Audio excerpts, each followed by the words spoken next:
Ahoy! It's Scratch Buffalo Chris and Mark from Scratch Buffalo, in case you didn't know. We're very happy to be with you today for a very serious episode of Top Tips.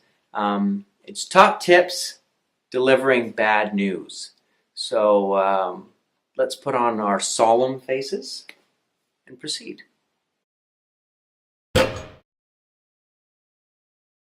So number one thing when you're going to be delivering bad news is you want to dress for the occasion. That's why I'm wearing this sharp suit jacket, to deliver some bad news to Mark. Because there's a power imbalance and you want to highlight that when you deliver bad news. If you're delivering bad news, you have more power than the person you're talking to, and you want to highlight that to help them feel better. You can see that, Mark, how do you feel with me looking so professional? feel all right. Now, I'm going to deliver some bad news. Okay. Your goldfish ran away. How did you feel? Scale of 1 to 10. I don't know if I ever had a goldfish. But if you did, put yourself in the shoes of someone who does have a goldfish. Let's start again. Let's imagine you have a goldfish. I need time to process it. Yeah. Oh, see? Now, imagine that I told you that, but I wasn't wearing a suit jacket. Okay. Would you be devastated? I don't know. I think you would be. And that's why top tip number one when you deliver bad news is look fancy. Look fancy. Dress for the occasion. That's what it's going to say. Dress for the occasion. Okay, top tip number 2 for delivering bad news is enunciate. People don't want to have to ask you to repeat the bad news. Hearing it the first time was bad enough, so you want to speak clearly and loudly so people don't have to ask you to repeat. So, for example, if I was going to tell Mark that I crashed his car into the lake, I would say, Mark, I crashed your car into the lake! The neighborhood water feature? Yes! Oh. Do you notice how smooth that was? It was A, B, done.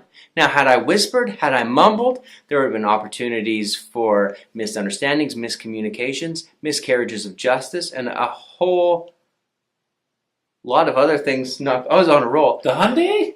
Yes. Oh. Right. See, now he's asking more questions, which is not what you want. The third top tip that I have for delivering bad news is when you're done delivering the bad news, you want to drop what I like to call the brick wall.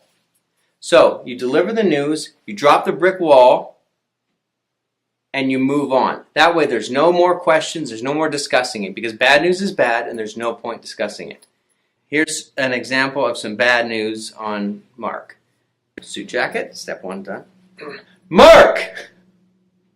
I've impregnated your Christmas tree. Oh! Brick wall!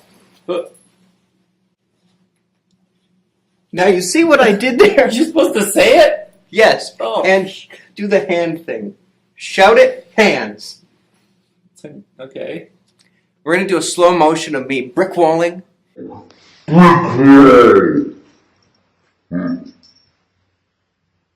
you notice? There was no arguing, there was no fight afterward, there was just bad news and happiness. Okay. Now in your day-to-day life, Mark, do you ever have to deliver bad news? No. What do you think of my top tips? Would you like to try them? Would you like to try them out on me? Great job, Christopher. And brick wall. That wasn't bad news. That was me. Well, try giving me bad news.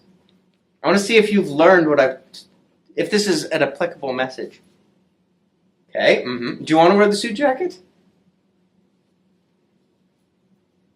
Would it help? There's cat hair on your socks! Ah!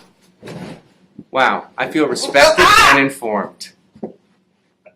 Okay. That's video great. Boy, that was a lot of fun, wasn't it, Mark? So, thank you for watching our video. Be sure to like and subscribe, and to subscribe and to like. Have a good day.